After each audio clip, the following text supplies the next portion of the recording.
Hey y'all, excuse me y'all. Cold, be back with another cold. This is on Bryan, Koberger, Idaho 4. It was something on my mind about the knife. Where did the knife come from?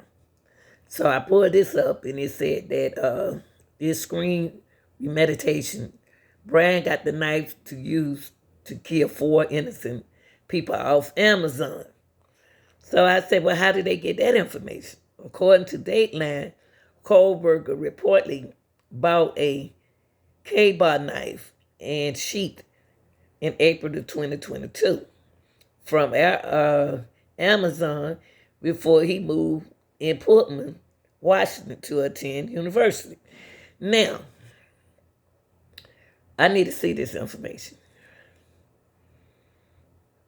Because in that case, then this right here happened a month before the other women became missing. That Koberger gag order is doing more harm than good if the media can just say shit like this that's unverified. 7 months before the murders, about the time Koberger, our source tells us, bought that K-bar knife on Amazon. Okay. Now, just to be honest with y'all, this is a list of property that they found on Cole Bryant property. This is what the Spokes had found. I don't understand that, y'all. This was March the 2nd of 2023. These are the items that they found in his house. But that knife, we don't really know if he bought that knife off of Amazon or not. Do y'all think that Cole Burgum possibly could have buried the murder weapon? Because I don't think they found it, y'all. On that knife sheath, what is your takeaway? Is that DNA a smoking gun in this case for Koberger? It's a smoking gun. If that knife sheath would not have been left behind and would not have been found by law enforcement next to Maddie's body, this possibly could have remained unsolved. This was an aha moment for him. The minute I'm sure he realized he had left it behind. We know he returned some hours later. Maybe it was to see if he had accidentally dropped it when he entered his vehicle. But in any event, this was the piece that really broke the case. New details also describing the moment that Koberger was arrested, allegedly rummaging through trash cans behind his house. He had latex gloves on. What are you tracking in terms of these details, and how do they contribute to the case in any way? Well, these are important details because it shows, in my opinion, him covering up. In other words, him concealing the DNA. We know, and I think he would know as a PhD student in criminology, that plastic degrades DNA. So by putting any foodstuff, any food that he might have been eating, that food trash into these plastic bags, you could surmise that he knew that would help degrade it, and he was doing it in gloves at 1:30 approximately in the morning. So this is all very unusual behavior, and behavior I would believe is because he was trying to make sure his DNA wasn't found. And Koberger's defense team getting the green light to add another death qualified attorney is the term here. Can you explain this to us as an investigator? What does this tell you? Will the prosecution likely be pursuing the death penalty here? I think the prosecution may, but whether they were or not, she needs Ann Taylor, who is the main attorney for Mr. Koberger, she needs an assistant, and quite frankly, he's been helping since the very beginning. We've seen his name on numerous documents, and he will serve as second chair, and she's got to have a second chair. There is so much to go over, all this evidence, all this information, someone during the trial that would actually be able to take notes, and, two heads are better than one. She's going to have even more than that, but it's important to have a true second on your team, so I expected this. Based on the evidence that we have seen so far, how strong would the case be for the death penalty here? Well, it's a strong case. If brutally going in and with a knife committing this type of carnage against four innocent college students doesn't equal a death penalty possible going forward in that manner, I don't know what does, Natasha.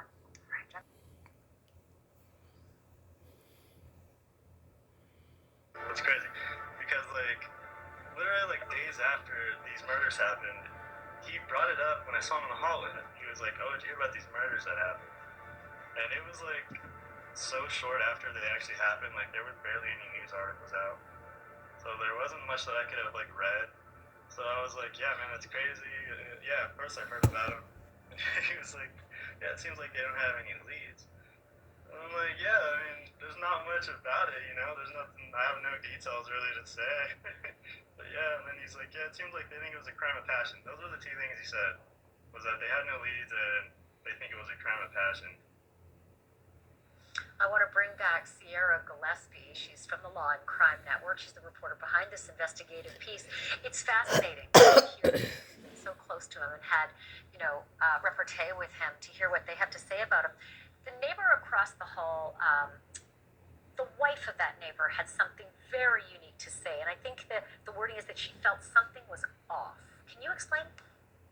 Yeah, Ashley, that's correct. So the man we just heard sound from, Chris Martinez, lived across the hall from Bryan Koberger until his arrest. And when I spoke with him, he said he was nice to Koberger. You know, he talked to him, tried to take him under his wing, but it was Martinez's wife that always felt something was strange. He described what his wife called a death stare, that Koberger would just kind of look at you and maybe even try to analyze you a little bit. And so oftentimes when Chris would say, "Hey, I'm going to invite Bryan," she would say, "Please don't." She kind of felt uncomfortable around him. So it was later, the hindsight, that really made them realize, okay, maybe his wife was picking up on something that Koberger was putting out there. Okay, well, I want to play something if I can. I'm going to tell the control room it's a pool party that happened in the summer before the murders, and Bryan Koberger was at this pool party, as were a lot of other guests. And there's sort of a unique description of his personality that stemmed from this pool party, and I want to play that. Let's have a look at it. He mainly just stood to the side and was really observant, and so much so that based on that one small interaction, he knew exactly who I was maybe a month or so later when I saw him on that hike. It was really weird how he approached me and the people that I was with, because he acted kind of like we were best friends, or it was like a reunion or something, and he was really excited to see us, and I had no idea really who he was right at that second. Sierra, that's so fascinating that he seemed to glom on to people who barely even knew he existed. Yeah. Yeah, I think that's exactly right. A lot of the people that I spoke with said the same thing over and over. Koberger was a loner. He didn't have a lot of friends. But the people that I spoke to in Washington said over and over he was analyzing people, kind of taking mental notes. So it seemed, so that man right there that we just heard from Zach Cartwright, he didn't even remember Bryan Koberger when he saw him again, but Koberger knew exactly who he was. So Wow. I don't know if you can necessarily say that's calculated, but we can likely say that Koberger was taking mental notes about people and keeping tabs on them. Can I ask you about this very chilling series of texts that's on our screen right now? It might be kind of hard to read, so I'm going to read a little bit of it, but correct me if I'm wrong. Chris Martinez, that first neighbor that you interviewed that we just played, he had a text exchange with Bryan Koberger, and this is Thanksgiving, so this is well after the murders, and Chris says, "Happy Thanksgiving to you and your family," and Bryan says, "Hey, thanks, man, happy Thanksgiving." I mean, to think that this transpires just days after the killings, did he elaborate on the communications and the nature of the communications that Bryan Koberger had with him after the killings? So what I think is interesting here is you're right. This is only 11 days after the murders when investigators are saying, hey, this is still a huge priority for us. We're going to be working through the Thanksgiving holiday. We're only about a week out of it. And then you saw the text right there. Bryan Koberger actually is the one who texted his neighbors saying, "Happy Thanksgiving." And when I spoke to Martinez, he said, I wasn't really friends with Koberger. I honestly kind of felt bad for him. So I was, saying, "Hey, thanks, man. Have a happy Thanksgiving, you too."